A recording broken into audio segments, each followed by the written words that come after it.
दोस्तों, साइंस भी हजरत मोहम्मद सल्लल्लाहु अलैहि वआलिहि वसल्लम का पता पूछ रही है। आप सल्लल्लाहु अलैहि वआलिहि वसल्लम ने बैतुल खला में थूकने से क्यों मना फरमाया? आज की जदीद साइंसी तहकीक ने फरमुदात नबवी सल्लल्लाहु अलैहि वआलिहि वसल्लम की हक्कानियत को साबित कर दिया है। नाज़रीन, आप सल्लल्लाहु अलैहि वआलिहि वसल्लम ने फरमाया, फज्र, इशराक, असर, मगरिब और इशा के दौरान सोने से बाज रहा करो। आज मेडिकल साइंस ने डिस्कवर किया है कि कुर्राए अर्ज पर फज्र और इशराक के दौरान ऑक्सीजन की मिकदार बहुत कम होती है। अगर हम इस वक्त सो जाएं तो हमारी तबीयत में बोझलपन आ जाता है। हम आहिस्ता आहिस्ता चिड़चिड़े और बेजार हो जाते हैं। असर से मगरिब और मगरिब से इशा के दरमियान ऑक्सीजन कम से कम तर होती चली जाती है। हम अगर इस वक्त सो जाएं तो हमारा जिस्म ऑक्सीजन की कमी का शिकार हो जाता है और हम 10 मुख्तलिफ बीमारियों में मुब्तला हो सकते हैं। इन 10 बीमारियों में दमा भी शामिल है। लिहाजा ये औकात सो कर ना गुजारें, आप पूरी जिंदगी सेहतमंद रहेंगे। आप सल्लल्लाहु अलैहि वआलिहि वसल्लम ने फरमाया कि बदबूदार और गंदे लोगों के दरमियान ना बैठा करो। ये हुक्म भी हिकमत से लबालब है। बदबू इंसान को डिप्रेस करती है, जबकि खुशबू हमारी तवानाई में इजाफे का बायस बनती है। इंसान अगर रोजाना 10 मिनट बदबूदार और गंदे लोगों में बैठना शुरू कर दे तो ये 20 दिनों में डिप्रेशन का शिकार हो जाएगा। आप सल्लल्लाहु अलैहि वआलिहि वसल्लम ने शायद इसीलिए हमें बदबूदार लोगों से परहेज का हुक्म दिया था। आप सल्लल्लाहु अलैहि वआलिहि वसल्लम ने फरमाया कि उन लोगों के दरमियान न सोएं जो सोने से पहले बुरी बातें करते हैं। ये फरमान भी हिकमत के ऐन मुताबिक है। आज साइंस ने डिस्कवर किया कि नींद से कबल हमारी आखिरी गुफ्तगू हमारे ख्वाबों का मौजू होती है और ये ख्वाब हमारे अगले दिन का मूड तय करते हैं। हम अगर बुरा सुनकर सोएंगे तो हम बुरे ख्वाब देखेंगे और हमारे बुरे ख्वाब हमारे आने वाले दिन का मूड बन जाएंगे। हम ख्वाबों के तय करदा मूड के मुताबिक दिन गुजारते हैं। चुनाचे नींद से कबल हमारी आखिरी महफिल अच्छी होनी चाहिए तो ही हमारा अगला दिन अच्छा गुजरेगा। आप सल्लल्लाहु अलैहि वआलिहि वसल्लम ने फरमाया कि बाएं हाथ से ना खाओ। ये फरमान भी ऐन साइंस है। हमारे दिमाग के दाएं और बाएं हिस्से मुस्बत और मनफी होते हैं, यानी जब हम दाएं हाथ से खाते हैं तो हमारी सोच मुस्बत होती है और जब हम अपने बदन को बाएं हाथ से खिलाते हैं तो हमारी मनफी सोच ताकतवर होती चली जाती है। आप मुशाहिदा कर लें, आपको बाएं हाथ से खाने वाले अक्सर लोग मनफी मिलेंगे। ये हमेशा आपको शक्को शिकायत, गीबत और दूसरों को नुकसान पहुंचाते नजर आएंगे। आप सल्लल्लाहु अलैहि वआलिहि वसल्लम ने फरमाया कि मुंह से खाना निकालकर ना खाओ। तहकीक से इस फरमान की भी हिकमत सामने आती है। हमारे मुंह में 10 करोड़ से 1 अरब तक बैक्टीरियाज मौजूद होते हैं। ये बैक्टीरिया मोहलिक जरासीम बन जाते हैं। ये जरासीम हमारे खाने में मिल जाते हैं। ये खाना जब मैदे में जाता है तो मैदे के गुदूद इन जरासीम को मार देते हैं और ये खत्म हो जाते हैं। लेकिन जब हम जरासीम मिले खाने को मुंह से निकाल लेते हैं तो इन जरासीम को ऑक्सीजन मिल जाती है। ये ऑक्सीजन सेकंड्स के 1000वें हिस्से में इन जरासीम की तादाद खरबों तक पहुंचा देती है। ये जरासीम मैदे के गुदूदों से भी ज्यादा ताकतवर होते हैं। इस तरह ये लुकमा हमारे मैदे में पहुंचकर जहर बन जाता है और ये जहर हमारे पूरे निजाम इंहिजाम को तबाह कर देता है। आपको जिंदगी में कभी कोई ऐसा शख्स सेहतमंद नहीं मिलेगा जिसको मुंह से लुकमा निकाल कर खाने की आदत हो। आप सल्लल्लाहु अलैहि वआलिहि वसल्लम ने फरमाया कि हाथ की उंगलियों को चटखाया ना करो। साइंस का कहना है कि हम में से जो लोग उंगलियों को चटखाते हैं, यानी उनके कड़ाके निकालते हैं, उनके जोड़ खुलना शुरू हो जाते हैं और फिर ये लोग जोड़ों के दर्द की शिकायत भी करते हैं। आप सल्लल्लाहु अलैहि वआलिहि वसल्लम ने फरमाया कि जूता पहनने से कबल इसे झाड़ लिया करो। हमारी जिंदगी के आम वाकयात में कीड़े मकोड़े, बिच्छू, छिपकलियां और छोटे सांप हमारे जूतों में पनाह ले लेते हैं। हमारे बच्चे भी जूतों में कील, कांटे या ब्लेड वगैरह फेंक देते हैं। तो जब हम जूता पहनते हैं तो हमारे पांव जख्मी हो जाते हैं या फिर कीड़े मकोड़े हमें काट लेते हैं। लिहाजा जूता पहनने से कबल इसे झाड़ लेना चाहिए।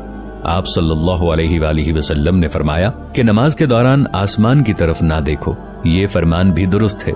आसमान में एक वसात है। ये वसात हमेशा हमारी तवज्जो खींच लेती है। हम जब भी आसमान की तरफ देखते हैं तो हमारी तवज्जो बढ़ जाती है। हमें तवज्जो वापस लाने में ठीक ठाक वक्त लगता है, जबकि नमाज के लिए यकसुई दरकार होती है। हम जब नमाज के दौरान आसमान की तरफ देखते हैं तो हम सजदे और रुकू भूल जाते हैं। ये फॉर्मूला तख्लीकी कामों के लिए भी अहम है। अगर कोई लिखारी लिखते हुए, मुसव्विर तस्वीर बनाते हुए और मूसीकार धुन बनाते हुए आसमान की तरफ देखें तो उनका तसलसल टूट जाता है। ये अपना काम मुकम्मल नहीं कर पाते। शायद यही वजह है कि दुनिया का ज्यादातर तख्लीकी काम बंद कमरों में मुकम्मल हुआ। अंबिया, औलिया और बुजुर्गाने दीन ने भी बंद जगहों पर अल्लाह से लो लगाई। आप सल्लल्लाहु अलैहि वसल्लम ने फरमाया कि रफ़े हाजत की जगह मतलब टॉयलेट में मत थूको। ये हुक्म अपने अंदर दो हिकमतें रखता है। बैतुल खला में थूकने से बाद में आने वालों को भी तकलीफ होती है, और दूसरा, टॉयलेट्स में लाखों किस्म के जरासीम होते हैं। हम जब थूकने के लिए मुंह खोलते हैं तो ये जरासीम हमारे मुंह में पहुंच जाते हैं और फिर ये हमारे लुआब में यानी थूक में परवरिश पाते हैं। ये मैदे और फेफड़ों में पहुंचते हैं और फिर ये हमें बीमार कर देते हैं। आपको ये जानकर हैरानी होगी कि हमारी नाक जरासीमों को फेफड़ों तक नहीं जाने देती। हमारी नाक से सिर्फ केमिकल जिस्म में दाखिल होते हैं। जरासीम ज्यादातर मुंह से बदन में उतरते हैं और इनका बदन में दाखिल होने का सबसे बड़ा जरिया बैतुल खला यानी टॉयलेट्स होते हैं। चुनाचे आप टॉयलेट में लंबी लंबी सांसें लेने, थूकने, गाना गाने, आवाजें देने और मोबाइल फोन पर बात करने से परहेज करें, आपकी सेहत अच्छी रहेगी। नबी करीम सल्लल्लाहु अलैहि वसल्लम ने फरमाया कि लकड़ी के कोयले से दांत साफ ना करो। हम में से बेशुमार लोग कोयले से दांत साफ करते हैं। कोयले से हमारे दांत वक्ती तौर पर चमक तो जाते हैं, लेकिन ये बादअज़ा मसूड़े भी जख्मी कर देता है। ये दांतों की जड़ें भी हिला देता है और ये मुंह में बदबू भी पैदा करता है। लकड़ी का कोयला तो सीधा सीधा कार्बन है, ये हाइजेनिक भी नहीं होता। आप सल्लल्लाहु अलैहि वसल्लम ने फरमाया कि हमेशा बैठकर कपड़े तब्दील किया करो। इसमें मसलहत यह है कि हम में से अक्सर लोग शलवार, पतलून या पजामा पहनते वक्त अपनी टांग फंसा बैठते हैं और गिर पड़ते हैं। हम में से हर शख्स जिंदगी में कभी न कभी इस सूरत हाल का शिकार जरूर होता है। बिलखुसूस बड़ी उम्र के अफराद को इस हवाले से एहतियात बरतना चाहिए। आप सल्लल्लाहु अलैहि वसल्लम ने फरमाया कि अपने दांतों से सख्त चीज मत तोड़ा करो। हम लोग अक्सर बादाम, अखरोट या नीम पका गोश्त तोड़ने की कोशिश में अपने दांत तोड़वा बैठते हैं। दांत जिंदगी का अहम तरीन हिस्सा है।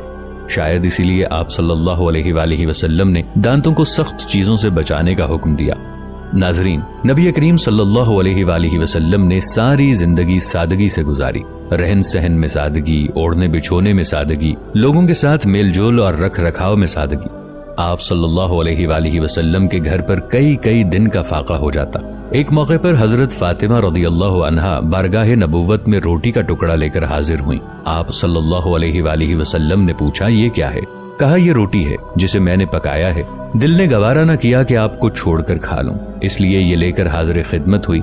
आप सल्लल्लाहु अलैहि वसल्लम ने फरमाया, ये 3 दिन के बाद पहला खाना है जो तुम्हारे बाप के पेट में गया है।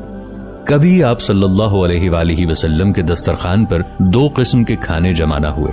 अगर रोटी तनावुल फरमाते तो इसके साथ कोई इजाफी चीज ना होती। कभी आप सल्लल्लाहु अलैहि वसल्लम पर ऐसा फाका होता कि भूख की शिद्दत से पेट पीठ से चिपक जाता। ग़ज़वा खंदक के मौके पर हजरत तलहा रज़ियल्लाहु अन्हु ने खुदाई के दौरान हुजूर अकरम सल्लल्लाहु अलैहि वसल्लम के पास आकर भूख की शिकायत की और अपना पेट खोलकर दिखाया। इस पर एक पत्थर बंधा हुआ था। ये देखकर आप सल्लल्लाहु अलैहि वसल्लम ने भी अपने शिकमे मुबारक से कपड़ा उठाया। अबू तलहा रज़ियल्लाहु अन्हु कहते हैं कि हमने देखा कि आप सल्लल्लाहु अलैहि वसल्लम के जिस्म अतहर से 2 पत्थर बंधे हुए हैं, जबकि अगर आप चाहते तो आप सल्लल्लाहु अलैहि वसल्लम के लिए क्या कुछ सामाने ऐशो इशरत का इंतजाम ना होता। मदनी जिंदगी के आखिरी दौर में खुसूसन खैबर व हुनैन की फतह के बाद सामाने ऐशो इशरत का इंतजाम ना होता। आप सल्लल्लाहु अलैहि वसल्लम ने अपनी इस बेतकल्लुफ तर्ज जिंदगी के जरिए ये बतला दिया कि तमाम सामाने राहत के होते हुए भी इस तरह की मामूली जिंदगी गुजारी जा सकती है।